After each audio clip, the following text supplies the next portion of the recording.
On this episode of Reels Talk with Amanda and Omar, we'll be talking about whether or not there will ever be another show like Game of Thrones again. So stay tuned. Welcome back, Minties. So, Omar, what are we going to be talking about today? We're talking about Game of Thrones is ending. Like, tomorrow it's ending. Life will never be the same. And honestly, this is something that happens to me after every great show that I watch. We all go through a period of mourning, right? Right. It literally is a period of mourning. You're like, there's never going to be anything like Breaking Bad, The Sopranos, MASH, whatever your show was, Quantum Leap. Sex and the City. Shh. I love Sex and the City. Shut up. Except for the second movie. Damn it, No, Samantha. Anyway, so we all go through that period of mourning of, damn it, there's never going to be anything on television that will be like this. It's true.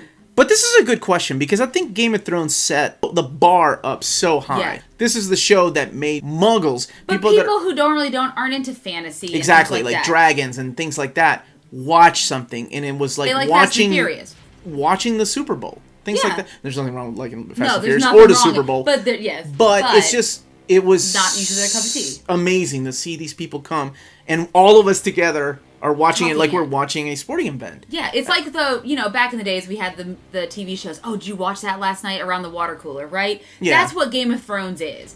Everyone who's anyone pretty much watches it. You could talk about it with the majority of your friends. Anyone who's anyone. Yeah. No, the people that are snooty are like, oh, I don't watch Game of Thrones. Those people. Yeah, we don't talk about those people. You're cool. So that's what we're going to talk about today. What are some of the upcoming shows that are coming out this year that could give us some kind of hope, small glimpse of hope? Well, not all of these movies are coming out this year. They might be or TV shows. They might be coming out this year, next year, but they will be coming out in the next 2 or 3 Or some of them years. have just been greenlit and could be 10 years before they even come out. Yeah. But let's talk about some possible contenders to be just as good, or if not, better, blow it away. Yeah. Because the budget for television, because HBO has always set the bar high for TV, right? That's true. And then cable TV was like, no, we got to do one better. We got to start doing things, with more of a budget. And that's kind of when this started happening. Now, with the loss of cable, we have streaming services. Yes. So we have streaming services competing now, right? We do. And that's an interesting point to bring up talking about this, too. Because they're no longer competing for that time slot, because streaming services, you can watch it at any time. It's unless you're Game of Thrones.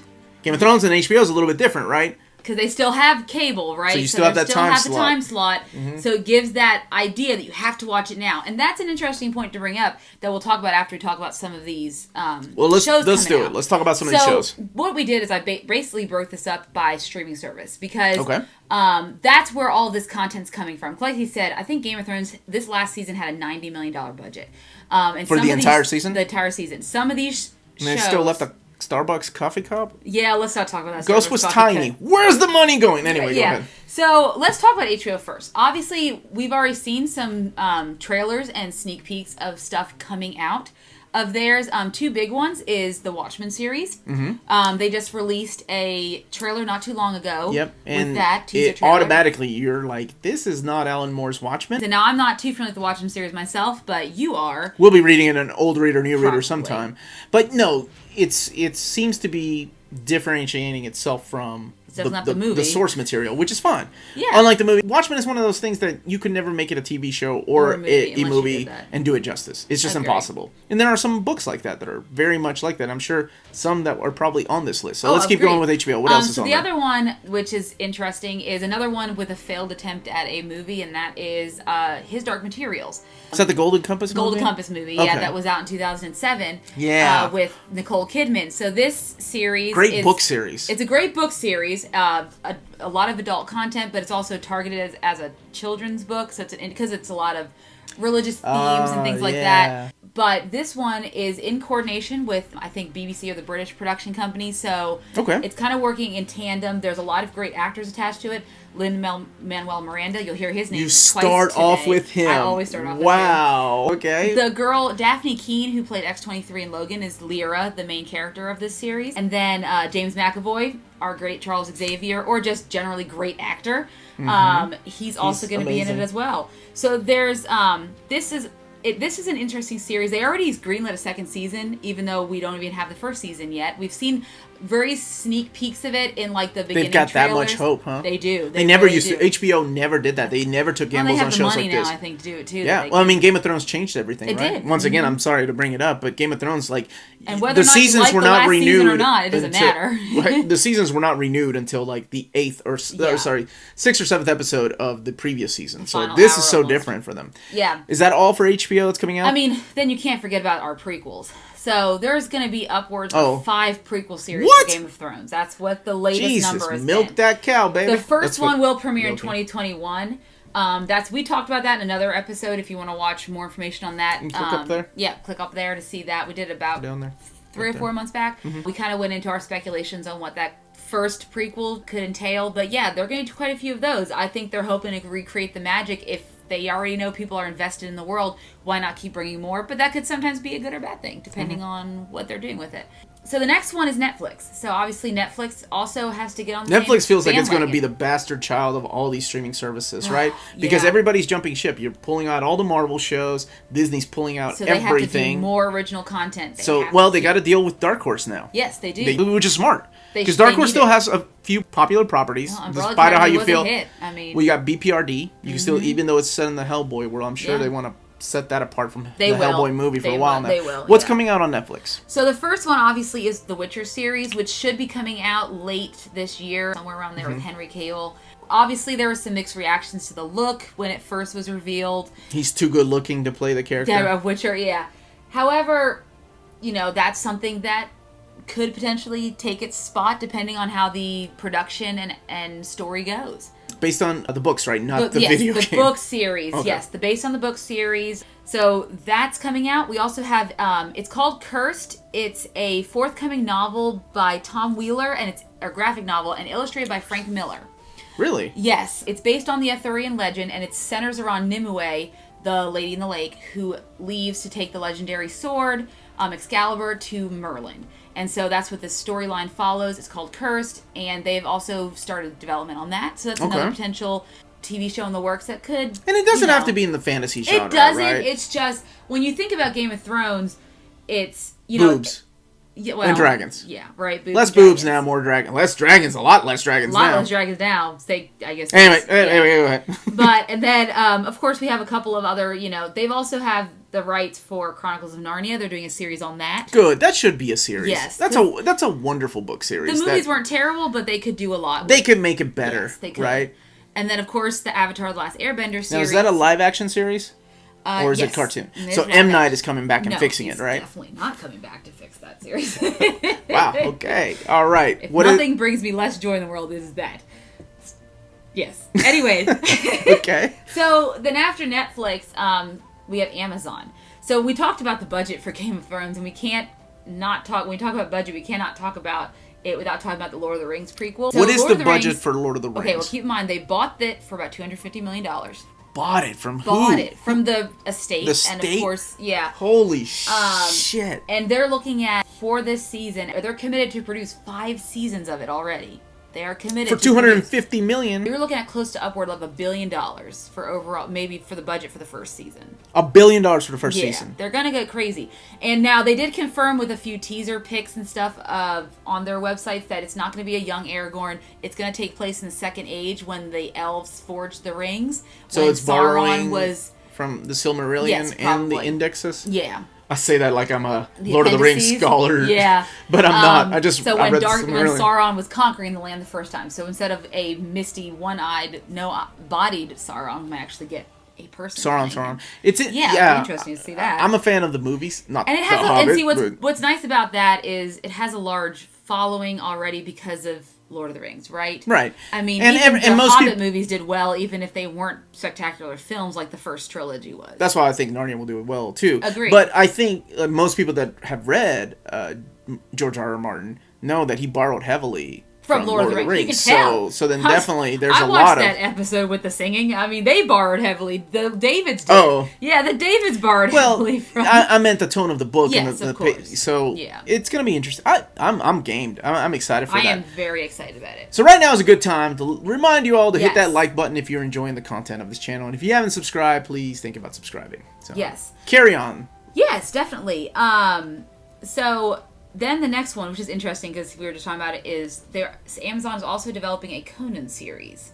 Yeah, that one's weird because Marvel owns the rights to Conan now. But see now, but it's based on the Disney? Story, the original author's stories, more or less. Robert E. Howard stories instead of the comics. Yes, so it's going to be based on the stories. See, and I don't know how the rights of that fall because I don't know either. I'm surprised Disney didn't buy up Conan because they should have. The comics are blowing up right now, especially with Aaron doing some writing in. Just for another time. For another time. All right, what else is going to be over there at Amazon? As far as Amazon's concerned, I think those are the big two that I have found that I think could actually potentially gain a following. Obviously, they have some fan base behind them. Yeah, absolutely. And see, not everyone has Amazon Prime, and that's something you have to keep in mind. That's something I want to talk about, is not everyone has that streaming service. So in order for it to blow up, you really have to...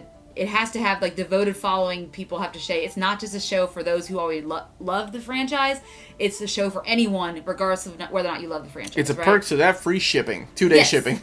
Get that free shipping and do Amazon Prime. Right. But the next one I want to talk about is Disney Plus. So we all know they've released, everything they're going to be streaming so far within the first year or so of Disney Plus when it launches. We've got a few comic book shows like WandaVision, Falcon, Bucky. So Loki, all those, because of Marvel and the, unless we do have a fatigue at some point, they have potential to gain a huge following and be those water cooler shows. I mean, the way to do it, you cast the same actors, you don't replace anybody, and you don't go cheap. You don't go S.H.I.E.L.D. cheap, where they're like, oh, it costs too much money to do Ghost Rider. I find this interesting because they also share a lot of things with Hulu, right? They do. Because they've just picked up the much share in Hulu Hellstorm and Ghost Rider, now TV shows on Hulu, Cloak and Dagger, Runaways. So that's very interesting that some shows are going to the Disney Plus app, and then I guess the big budget shows, right? Yes, the big hey, these are the actors you know from the movies. They're going to have a sitcom like Friends. And that makes sense. Yeah, and that's what you want to do. So what's on Disney Plus that you found? The one I think that's really going to take off is the Mandalorian show that Jon Favreau is doing. Shit, yeah, I almost forgot about that. Pedro Pascal, who is the Viper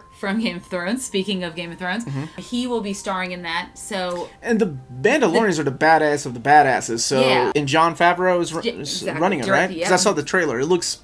The trailer really looks promising. Yeah, and it makes me care about Star Wars again. Not that I ever lost interest, but Star Wars is one of those things. Like maybe I had Star Wars fatigue after Last Jedi. Yeah. Was there anything else in the Disney Plus app or whatever it's going to call? No, I think as far as that's concerned, they have obviously some original animated stuff, but that's not what we're talking about today. Okay. What's next? The last thing I wanted to talk about, the last thing that struck my interest as far as potential to be the next Game of Thrones, is called the King Killer Chronicles. So it's based off a book series. It's a trilogy by Patrick Rothfuss, and it's based on this innkeeper who used to be this famous hero, legendary hero, and this historian finds him and asks him to tell him his story. And so obviously the books are just about his story. What is this on? It's gonna be on Showtime. And they have their own streaming service. Yes, I believe they do. Jeez, okay. Or they will soon if they don't. So Showtime, and it's actually produced by Lin-Manuel Miranda. Like I said, I was going to bring him up again. And he's actually composing on it. I'm not familiar with the book series, but apparently music plays a big part of this trilogy. And so it makes sense to have someone like him on board as not only the producer, but also a composer on it as well. He already has that experience. So it'll be an interesting thing. I think...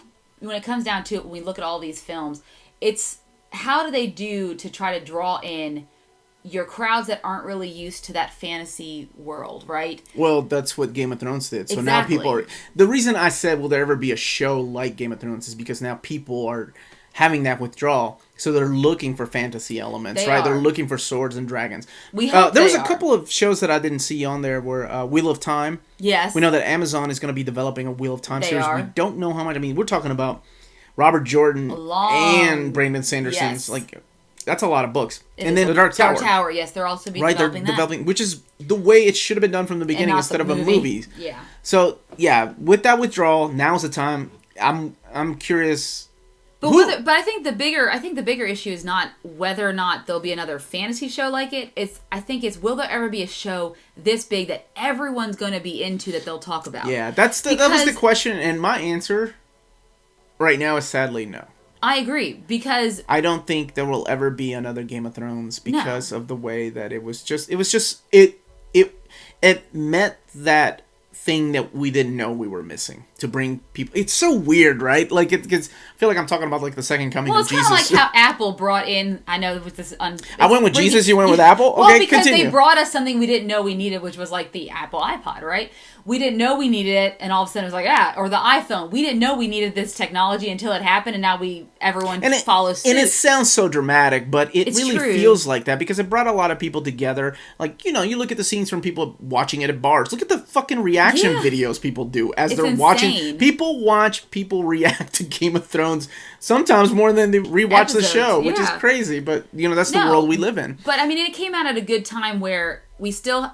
You know, people weren't cutting the cord yet. There still weren't a lot of streaming services available. And I think that's what the struggle is with a lot of these shows is, yes, they'll be fantasy. They'll be very familiar to anyone who watches Game of Thrones as far as the elements are concerned. However, I have Amazon Prime, but not everyone does.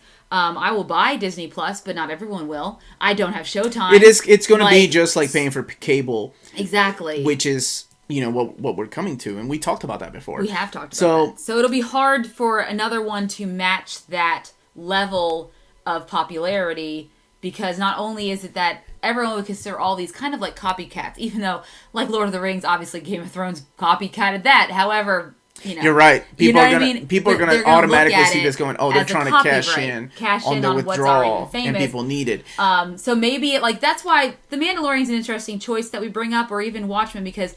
Well, Watchmen, I guess, is a superhero film. But Mandalorian, we haven't really seen any sci-fi TV series that have taken off in recent years. And they can borrow heavily from the comic books or the novels themselves to So it has the potential to be the new thing that's missing, because not everyone's watching Star What do you Trek think is going to take the throne?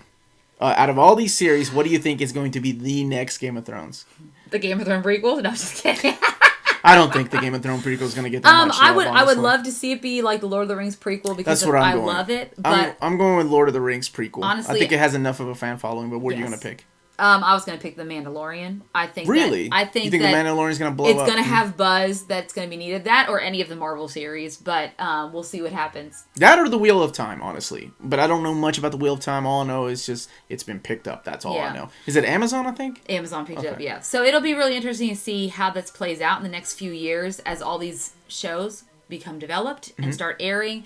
And again, as these streaming wars occur. You know, who's going to come out on top? I love that DC is nowhere on this. You didn't want to put Swamp Thing on there? But anyway, what do you guys think is going to be the next Game of Thrones? Do we even need another Game of Thrones? Or was it just something that was so special that it can never be duplicated again? You leave those comments down below. Yeah. And let us, or did we forget something that we know for sure is coming out that we didn't even think about? So, yeah, absolutely. Leave those comments. Sex in the City kind of thing. More sex is always good. So, yes. So leave those comments down below. And I'm going to let you wrap up this episode. Sounds good. All right. Thank you so much, guys, for watching. Don't forget to hit that like and subscribe button and follow us on all of our social media channels at @NeoMintCon. Remember, we also do have a Patreon. So if you want to check that out, click the link in our description for more information. And remember, everyone, if it's classy and cool, it must be near mint. Bye, Take everybody. Care. We're wearing bourbon shirts. Well, mine's not bourbon. Mine's whiskey, but... Bro, so I like to go. Okay. Jack Daniels. On my way. Okay. On this episode, we're discussing the future of TV after Game of Thrones, so stay tuned. I don't know what else to do. Are you happy with that? Yeah, I'm happy with it. Okay, let's keep going then. Okay. No, I'm not. Be a show like Game of Thrones. You do it again. Oh, God. I don't know how to say it. You got it. Okay, news anchor, Amanda. All right. On this episode of Reels Talk with Amanda and Omar, we'll be discussing... That was stupid. I was like, sorry. Go ahead. Mm-hmm. Like Game of Thrones ever again. So stay tuned.